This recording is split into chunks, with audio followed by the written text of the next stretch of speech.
28 मई को नए संसद भवन का उद्घाटन प्रधानमंत्री नरेंद्र मोदी करेंगे, लेकिन विपक्षी दलों ने इस पर सवाल उठाया है। इसी पर बातचीत के लिए हमारे साथ उत्तर प्रदेश के उप मुख्यमंत्री केशव प्रसाद मौर्य मौजूद हैं। सर, 28 मई को प्रधानमंत्री उद्घाटन कर रहे हैं नए संसद भवन का, लेकिन विपक्षी दलों ने सवाल उठाया है, किस तरह से देख रहे हैं आप? देखिए, ये हिंदुस्तान के लिए गर्व की बात है कि दुनिया के सबसे बड़े लोकतंत्र के और लोकतंत्र के सबसे बड़े मंदिर का 28 मई को भारत के प्रधानमंत्री माननीय श्री नरेंद्र मोदी जी के द्वारा उद्घाटन किया जाएगा। और यह उद्घाटन का जो अवसर होता है, यह राजनीति का अवसर नहीं होता है, लेकिन जाको प्रभु दारुण दुख दीना ताकि मति पहले हर लेना।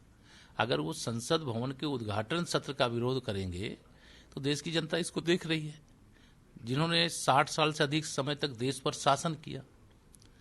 एक नए संसद भवन का प्रस्ताव तो वो बना कर सकते हैं, लेकिन बना करके देश को सौंप नहीं सकते।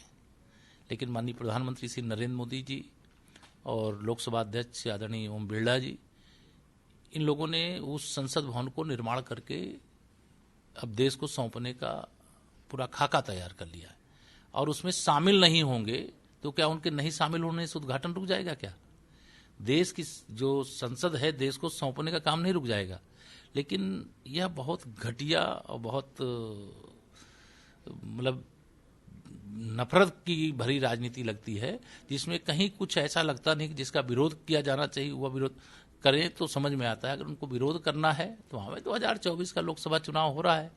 जितनी ताकत है भाजपा के खिलाफ, जिनकी ताकत है हमारे दुनिया के सबसे लोकप्रिय प्रधानमंत्री के खिलाफ, वो सारी ताकत आगे दिखाएं मैदान में। लेकिन वह संसद भवन के उद्घाटन सत्र में नहीं शामिल होंगे, यहाँ ताकत दिखाएंगे, यह देश स्वीकार नहीं करेगा। इसकी सजा देश देगा इन दलों को। सर, कांग्रेस सहित 19 विपक्षी दल है जिनका कहना है कि प्रधानमंत्री को नए संसद भवन का उद्घाटन नहीं करना चाहिए, राष्ट्रपति के हाथों ये होना चाहिए। जिन महामहिम राष्ट्रपति जी के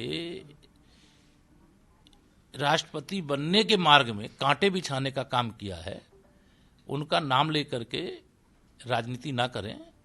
हमारे देश की प्रथम नागरिक हैं और हमारे देश के लिए गौरव की बात है।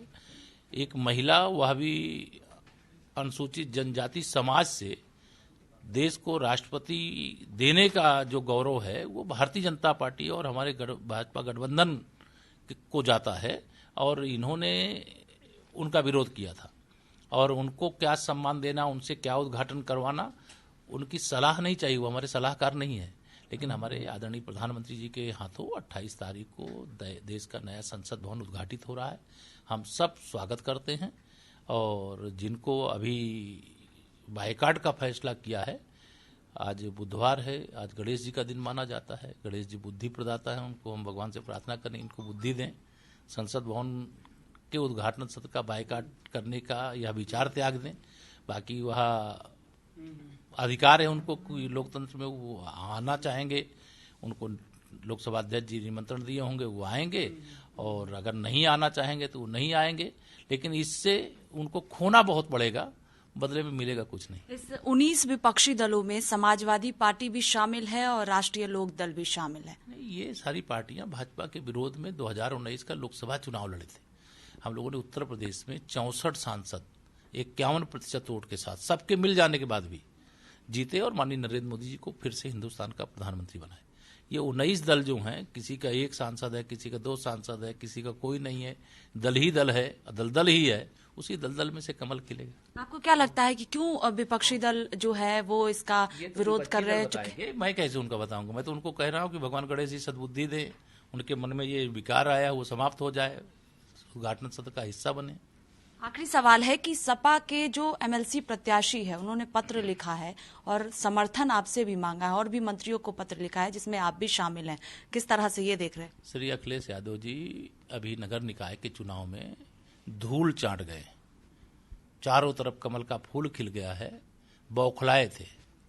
समझदार हैं, मुख्यमंत्री रहे हैं, नेता प्रतिपक्ष हैं, देश की संसद के सदस्य रहे हैं, जानते हैं कि उनका कोई प्रत्याशी जीत नहीं सकता है। इसके बाद भी उन्होंने पिछड़े वर्ग के एक व्यक्ति को, एक अनुसूचित वर्ग के व्यक्ति को बलि का बकरा बनाया।